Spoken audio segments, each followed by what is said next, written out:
Hello বন্ধুরা, কেমন আছো তোমরা সবাই? আশা করি তোমরা সবাই ভালো আছো, আমিও খুব ভালো আছি। মামুনের মনের কথাতে তোমাদের সকলকে সুস্বাগতম। আজকে আমি একদমই সময় পাইনি, যাই হোক টাইমটা না পাওয়ার জন্য আমি ভিডিও করতেও পারিনি। এই রাত্রেই বসেছি ভিডিও করার জন্য, সারাদিনে ভিডিও দেখারও সময় পাইনি। যাই হোক তারও মাঝখানে মাঝখানে আমি কিছু দেখলাম। আমার কন্টেন্ট, যাকে আমি কন্টেন্ট বানিয়েছি, সে দালালের ভিডিও লাস্টের রাত্রের ভিডিওটা দেখলাম এবং কালকে আমি কিছু লাইভও দেখেছি, আজকে এই রাত্রেও কিছু লাইভ চলছে। যাই হোক, সবার আগে আমি একটা কথা আমি বলতে চাই, পরিবর্তন, দল পরিবর্তন। আমাকে বলা হয়েছিল যে আমি নাকি দল বদলু, পাল্টি বাজ। তা কথাটা আমার ক্ষেত্রে বলা হয়েছিল, তো এখন তো দেখছি যে কথাটা এখন সবার ক্ষেত্রেই প্রযোজ্য। শুধু আমাকে একাকে বলে আমাকে টার্গেট করা হয়েছিল দল বদলু, পাল্টি বাজ, এরকম না। যাই হোক, কী কারণে, কিসের জন্য, কেন চলে গেছে কেউ ম্যাডামের কাছ থেকে, আমি এইসব নিয়ে কোনো রকমের এখানে ডিসকাশন করতেও আসিনি, আর আমি করবও না। আমি এইসব নিয়ে নো কমেন্টসেই থাকতে চাই। তবে একটা কথা বলি, যে কথাটা আমার মনে হয় যে বলা উচিত, যাদের এগেনস্টে নাম নেমেছিল কেউ, যাদের এগেনস্টে বা যাদেরকে থানায় কেস দিয়েছে, বেলঘড়িয়া থানায়, তাদের ওখানেই গিয়ে স্ট্রিম লাইভে উঠে ম্যাডামকে অপমান করাটা সে না করলেই পারত। আর দলের ভেতরে থেকে কি কি কথা হয়েছিল না হয়েছিল, এই তথ্য ফাঁসগুলো করার মধ্যে যে একটা,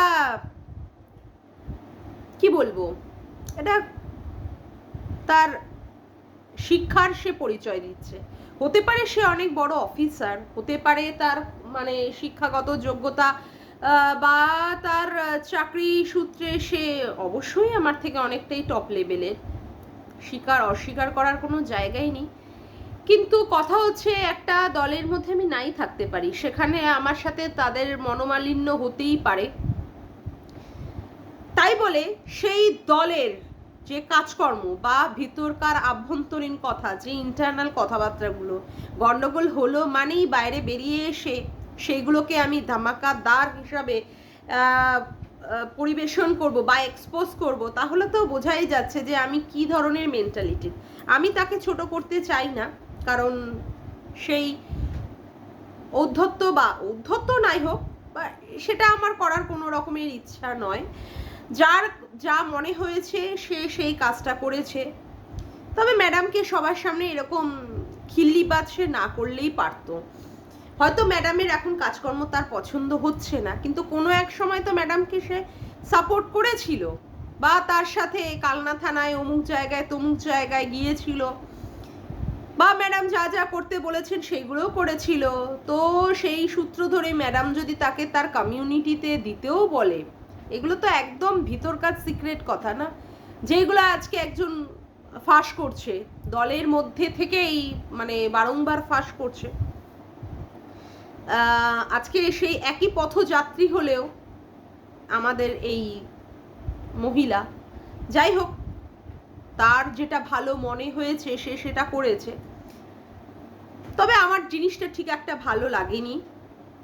আমি কালকে থেকেই জিনিসটা দেখছিলাম বারংবার, আজকেও লাইভটা হচ্ছে, যে এই যে ম্যাডামকে নিয়ে কটাক্ষ ব্যাপারগুলো আমার ঠিক ভালো লাগছে না। যাই হোক, যার কাজ সে করছে, সে যদি কন্টেন্ট দেয় তাহলে লোকে কন্টেন্ট নেবে না কেন, তাই না? তো অপোনেন্ট পার্টি তো সেটাকে কন্টেন্ট করে তারা তো ভিডিও করবেই, এটাই নিয়ম। আমাদের কাছেও যদি কিছু আসে আমরাও সেটাকে নিয়ে কন্টেন্ট বানিয়ে কন্টেন্ট করব, এটাই নিয়ম। তবে আমার একটাই কথা হচ্ছে যে যে দলে আমি ছিলাম সেই দলের কাজকর্মের উপরে বা সেই দলের কোনো কিছুতে হয়তো আমার আপত্তি থাকতেই পারে, আমার অবজেকশন থাকতেই পারে এগুলো। তো তাদের সঙ্গে আমার একটা মনোমালিন্য হোক বা যাই হোক, কি হয়েছে না হয়েছে সঠিকভাবে আমি তো জানি না, তবে কিছু তো একটা হয়েছে। তো সেখান থেকে বেরিয়ে ম্যাডামের এগেনস্টেই আবার বলতে বসে যাওয়া, বা যাদের এগেনস্টে কেসগুলো করা হয়েছিল তাদের স্ট্রিম লাইভে ওঠা বাত কুছ হজম নেই হুই। যাই হোক, তার মনে হয়েছে সে করেছে, তার মনে হয়েছে সে তার স্ট্রিম লাইভে গেছে বা উঠেছে, আমার তাতে বলার কিছু নেই। যার কাজ সে করেছে। আমার যতটুকু বক্তব্য পেশ করার মনে হয়েছে আমি বক্তব্যটা পেশ করেছি। তবে বক্তব্য আমার এটা নয়, বক্তব্য আমার অন্য কিছু ছিল। তো অন্য কিছু বলতে গিয়ে আমি এই কথাটা আগে তার উদ্দেশ্যে বললাম। মানে খারাপই লাগছিল, কালকে থেকে আজকেও এটা খারাপই লাগছিল। ম্যাডাম তো হিউম্যান রাইটস আজকে থেকে চাকরি করেন না, আজকে থেকে নন, বহুদিন ধরে, অনেক বছর ধরে।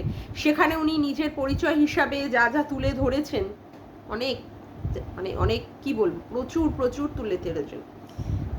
তো তার দলের কাজকর্ম করার জন্য তার লোকও আছে, প্রচুর বড় একটা সংগঠন। তো তার দলে কাজ করে যারা তার সম্পর্কে খারাপ খারাপ মন্তব্য করছে, নেই কুত্তি, অমুক তমুক, ভেকু, ছি ছি, তার এগেনস্টে যারাই বলছে, তখন কিন্তু সে সেইগুলোর বিরোধিতা করে ম্যাডামের পাশেই ছিল। আজকে ম্যাডামকেই নগ্ন করে দিচ্ছে।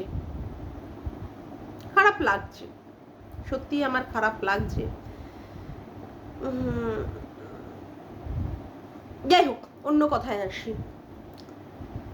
সকালবেলায় মনে হয় একজন লিখেছে বাতখুল্লায় আসছে, কিন্তু সে বাতখুল্লায় আসেনি, সে এসেছে কৃষ্ণনগরে।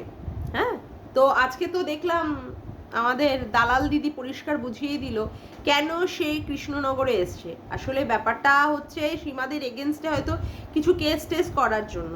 তা এবার কথাটা বলতে বসি বলি যে সন্দীপ যখন কোনো কন্ট্রোভার্সি ছড়ে তখন কি হয়, ওরে বাপরে বাপ, সন্দীপই একমাত্র কন্ট্রোভার্সি দেয়।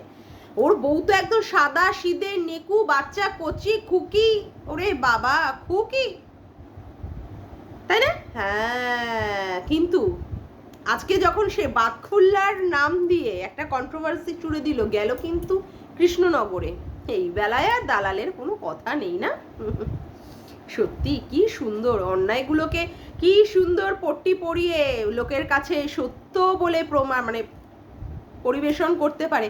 দালালের কাছ থেকে শিখতে হয়, সত্যি দালালের কাছ থেকে কিছু শেখার আছে। আর হ্যাঁ রে দালাল, একটা কথা বলি, শোন শোন শোন, অনেক বড় চ্যানেল তোর, 37,000, আর আমার তো মাত্র 500।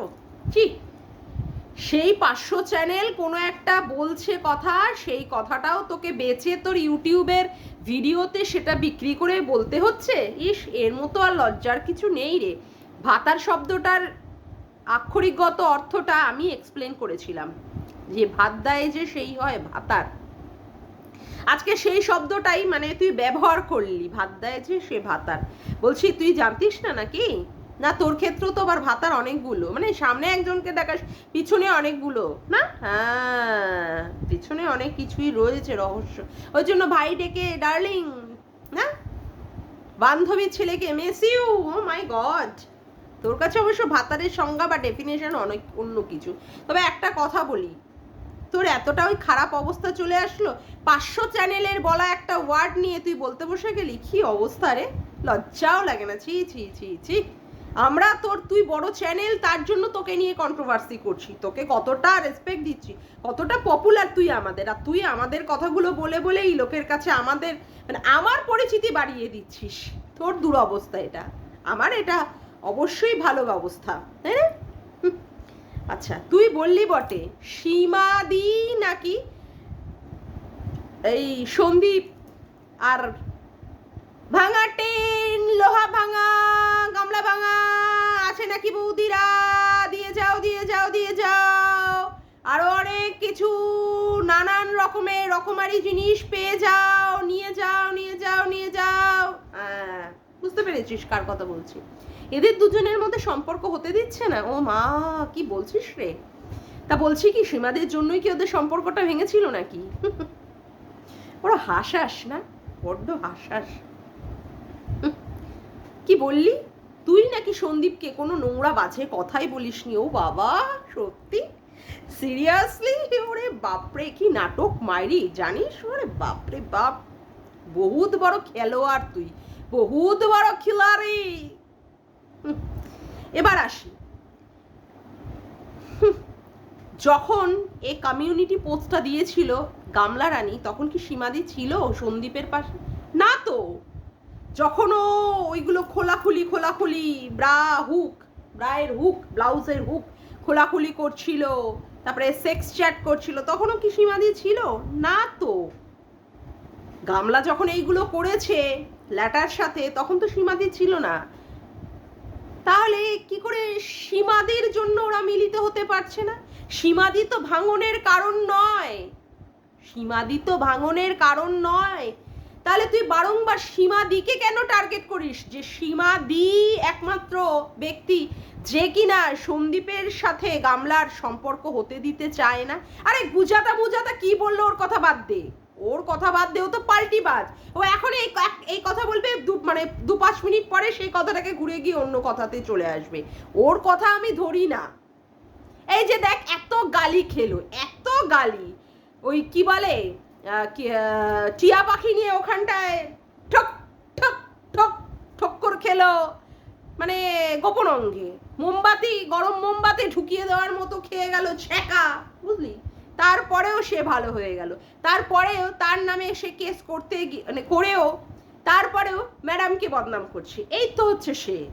তো তার কথা আর কি বিশ্বাস করব? বাদ দে তো তার কথা। ওই মুজাতাকে অত ইম্পর্টেন্স দেওয়ার কিছু নেই। তোর কথা বল। কথা হচ্ছে যে তুই তাকে মান্যতা দিচ্ছিস, সে নাকি বলেছে সীমাদি নাকি একমাত্র ব্যক্তি যে নাকি চাই না একমাত্র, তাই নাকি? তাই সীমাদি ভাই ডেকেছে, সীমাদি বারংবার গামলার কাছে হাত জোর করেও বলেছে তুমি বাড়ি ফিরে আসো, আমি আর সন্দীপের সাথে সম্পর্ক রাখবো না। তুই মনে হয় সেগুলো শুনিসনি বা দেখিসনি। আমার মনে হয় সেগুলো তুই দেখতে বা শুনতে ভুলে গেছিলিস। বারংবার সীমাদিকে নিয়ে নাড়াচাড়া ঘাটা না করলে তোর আর হয় না, না? পতিতা নোংরা, কেন শুধু শুধু ওকে নিয়ে মরিস? ওকে নিয়ে না মরলে তো তোর ভিউজই হয় না। আর ধরিত্রীদি কি বলেছে না বলেছে সেই দায়িত্ব তুই নিচ্ছিস কেন? এত লোকের দায়িত্ব, বাবারে বাবা, সত্যি পারিসও বটে মায়েরি। এই বরের দায়িত্ব, শেরুর দায়িত্ব, এদের দায়িত্ব নেওয়ার পরেও তুই লোকের আর দায়িত্ব নিতে পারিস। আমি বাবা মায়েরি আবার সবার দায়িত্বগুলো নিতে পারি না, সেই জন্যই বললাম আর কি। তুই আবার আসল দুটো মানুষের দায়িত্ব নিতে পারিস না, জানিস? যেমন ওপরের যে শ্বশুর শাশুড়ি, তাদের আবার দায়িত্ব নিতে পারিস না, কিন্তু পরকীয়ারত মহিলাদের তুই সুন্দর করে দায়িত্ব নিতে পারিস। সীমাদিকে ভালো করে রোজ রোজ বসে বসে গাঁথনি দিতে পারিস। সীমাদিকে কে কি বলছে তার দায়িত্ব নিতে পারিস। ম্যাডামকে কে কি নোংরা কথাবার্তা বলছে, বাবা ম্যাডামকে কিভাবে তুই অপমানগুলো করছিস রে? হ্যাঁ, কিভাবে তুই অপমানগুলো করছিস? এর রিটার্ন ব্যাক নিতে পারবি তো? তৈরি থাক। যারা যারা ম্যাডামকে নিয়ে নোংরা কথাবার্তা বলছিস, তোরাও তৈরি থাক।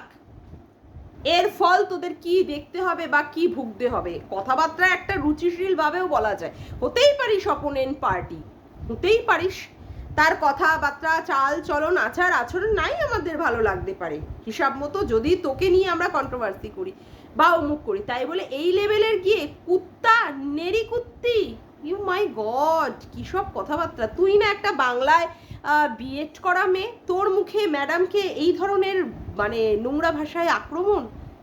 তাহলে মায়েরি তুই বাইরের একজন মহিলাকে এইভাবে আক্রমণ করছিস, তাহলে তোর শ্বশুর শাশুড়িকে না কি ভাষায় তুই আক্রমণ করতে পারিস? ও আমি তো ভুলেই গেছিলাম, তুই তো তোর মাকে খামাচু বলেছিস। যাই হোক, সেটা পরের কথা। আজকে সীমাদি সন্দীপের পাশে থাকায় না তুই সন্দীপকে ছিঁড়ে খেতে পারিসনি, ভুলে যাস না।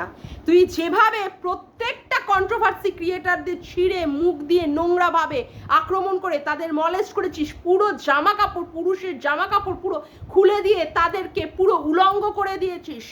সীমাদি যদি সন্দীপের পাশে না দাঁড়াতো না, তুই পুরো খুলে দিয়ে তাকে উলঙ্গ করে মাঠে বাজারে বিক্রি করতিস, যেটা তুই সোমনাথের ক্ষেত্রে করেছিস, ভুলে যাস না। যেটা তুই সোমনাথের ক্ষেত্রে করেছিস, শুধুমাত্র সন্দীপকে করতে পারিসনি একমাত্র সীমাদির কারণে। অনেক বলেছিস, হ্যাশট্যাগ জাম্বু, বাংলা জাম্বু, কত কথাই না তুই বলেছিস। বাবা, তুই তো পুরুষের বান্টু দেখলে lock lock lock lock lock lock lock lock lock lock lock lock করে উঠিস। তুই বাবা, তুই পুরুষের বান্টু দেখলে আন্টু বান্টু শান্টুতে আগে বসার জন্য চেষ্টা করিস, কোথায় কি বেরোচ্ছে, তাই না? কারো ক্যাকটাস, কি, বা কারোরটা কত বড়, কত ছোট, কত মোটা, আদৌ বেরোয় কিনা মাল মশলা, তুই তো এটার জন্যই বসে থাকিস। তুই কি সন্দীপকে ছেড়ে দিয়েছিস? না তো, কন্ট্রোভার্সি সেই লেভেলে গিয়ে করেছিস। তবে অনেক বেশি মাত্রায় যেইভাবে সোমনাথকে করেছিলিস অতটাও পারিসনি একমাত্র সীমাদির কারণে। আর সন্দীপকে তুই নোংরা কথা বলিসনি বাবা, কি বলিস মায়েরি। সন্দীপ নাকি ডান্সিং করছিল কারের মধ্যে, তোর সাথেই করেছিল মনে, ওই জন্যই তুই জানিস তোর সাথেই করেছিল বাবা। কে না কে, অবশ্য তোরই আবার ফেক আইডি তৈরি করা মাল নাকি, তুই আবার এইসব করিয়েছিস নাকি, কোনো তো প্রমাণই পেলাম না সেভাবে, তুই একমাত্র বলে গেলে হর হর হর হর হর হর হর করে। যাই হোক, সেটা পরের কথা। পরের কথাও যেটা বলার বিষয় সেটা হচ্ছে, তুই তো সীমাদির মেয়ের সাথে না ইসেকে কি বলে সন্দীপের বিয়ে দিয়ে দিতে চেয়েছিলিস, সীমাদিকে সন্দীপের সাথে শুয়ে প্রেগনেন্ট বানিয়ে দিয়েছিলিস। সীমাদিকে সেই আজকে তুই বলতে বসেছিস যে তুই ধোয়া তুলসী পাতা। ও মাই গড, কি সব বলিস না রে মায়েরি, যা ঠিকঠাক কথাবার্তা বল, ঠিকঠাক কথাবার্তা বল যেগুলো নিতে পারি। এত নাটক মারাতে বসিস কেন? এই যে বারেঙ্গারে বলতে বসিস সীমাদিকে পিপিলিকার পাখা, মানে কি না পিপিলিকার পাখা পাখা মেলে, মানে মরিবার তরে, পিপিলিকার পাখা গজায় মরিবার তরে। প্রদীপ যেন কি নিপতে নিপতে ধপ ধপ ধপ ধপ করে, তোর অবস্থাটা তাই। তোর চ্যানেলটাই থাকবে কি না তাই সন্দেহ। তুই আবার ম্যাডামকে নিয়ে নেড়ি কুত্তি, সীমাদিকে নিয়ে নোংরা নোংরা কথাবার্তা। তুই আগে দেখ তোরটার কি হয়, তারপরে নয় তুই কে কার লাইভে গেল, কে কাকে কমিউনিটিতে দিতে বলেছিল, তারপরে সীমাদির জন্য কার সংসার হলো, কার কোনো মান সম্মান নেই, নেড়ি কুত্তি, তুই আবার এইসব নিয়ে বসে পড়েছিস। তোর নামে না দুটো সুপ্রিম কোর্টে কেস ঝুলছে বাবা, সত্যি ভুলে যাচ্ছিস নাকি? আমরা আবার ভুলি টুলিনি। হ্যাঁ, কার যেন ছটা ভিডিও টেক ডাউন হয়ে গেছিল, এ বাবা সত্যি সিরিয়াসলি ছটা ভিডিও তো টেক ডাউন করে নিতে হয়েছে। কি অবস্থা, আরও কত কত না ভিউজ হতে পারতো ওই ভিডিওগুলোতে, কি মারাত্মক লেভেলের ভিডিওগুলো ছিল জানিস। সত্যি সে আবার পরের বিচার করতে বসে, ওই যে চালুনি বলে ছুচকে তোর পিছনে ছেদা, যার পিছনে হাজার ছেদা সে আবার অন্যের পিছনে ছেদা খুঁজতে বেরো, জানিস। এটাই হচ্ছে তোর ব্যাপার, এটাই তোর ব্যাপার। সীমাদি না থাকলে তুই সন্দীপকে পুরোপুরি ওয়াইটির মার্কেটে পুরোপুরি ধ্বংস করে দিতিস, সন্দীপকে দাঁড়াতেই দিতিস না। যেইভাবে ওর মায়ের রেট টেট নিয়ে বেঁধে বেঁধে ছিলিস, ওরে বাপরে বাপ, মার পড়ে না পড়ে মাসির। যেইভাবে তুই ওর দিদিকে নিয়ে কি মাখামাখি তেল দিয়ে দিয়েছিস, ওর দিদি তো আবার তোকে এই চুল দিয়েও পাত্তা দিল না। ছেলে ওই কি বলে পইতে মইতে করলো, ডেকেছিল নাকি তোকে? না তো, হে বাবা, অথচ তার পিছন চেটে চেটে বসে ভিডিও করতে বসেছিলিস না। এই যে তোর যে মালকিন, তারও তো কত পিছন মিছন চাটিস, অথচ সেই ওয়াইটির বাজারে তোকে বলে তুই নাকি লোকের মাথা কাঁঠাল ভেঙে খাস, তুই নাকি বেশি মানে ওই কি বলে মাতব্বরিগিরি, বেশি কর্তৃত্বগিরি ফলাতে যাস, গার্জেনশিপ মারাতে যাস। সত্যি তোর কি লজ্জা। সে আবার ম্যাডামকে কথা বলতে বসে, আগে তোর নিজের সম্মানটা আছে কি না দেখ। শ্বশুর শাশুড়ি তো লাট মেরে তাড়িয়ে দিয়েছে, হ্যাঁ, চুল দিয়েও পড়ছে না, ওই জন্য শ্বশুর শাশুড়ি না থাকলে তোর রিলস মারাতে হয়। কি লজ্জা না, ছি ছি ছি ছি ছি, ওয়াক্থু তোর মুখে। সে আবার সীমাদিকে নিয়ে তারপরে ম্যাডামকে নিয়ে বলতে বসে, তুই কুত্তার গু খা, তোর বাড়ির যে ওই যে পোষ্যটা আছে না, তুই পোষ্যটার গু খা, ভাত খাওয়ার দরকার নেই। আর ওই তো সকাল দুপুর বিকাল এক গান্ডা মানে গান্ডে পিণ্ডে ভাত গিলতে বসিস, তাতেও করে তো দেখি না বুদ্ধি হচ্ছে, শুধু শয়তানি আর কুবুদ্ধি ছাড়া। ঢেমনি কোথাকারে, যেমন করে তুই মানে ভিডিও করবি তেমন করে তুই তার উত্তর বা রিপ্লাই পাবি। চল, আজকের মতো তোকে এইটুকুই দিয়ে গেলাম, আবার কালকে তোকে নিয়ে আসছি। আজকের মতো ভিডিওটা আমি এখানেই শেষ করলাম। আমার ভিডিওটা যদি তোমাদের ভালো লেগে থাকে তবে অবশ্যই একটি লাইক করো, কমেন্ট করো আর শেয়ার করো, আর চ্যানেলটিকে বেশি বেশি করে সাবস্ক্রাইব করে রেখো, আর অল নোটিফিকেশান বেলটিকেও অন করে এরকম নতুন নতুন ভিডিও পাওয়ার জন্য। আজকের মতো আসি বন্ধুরা, আবার দেখা হচ্ছে একটি নতুন ভিডিওতে। Bye, good night.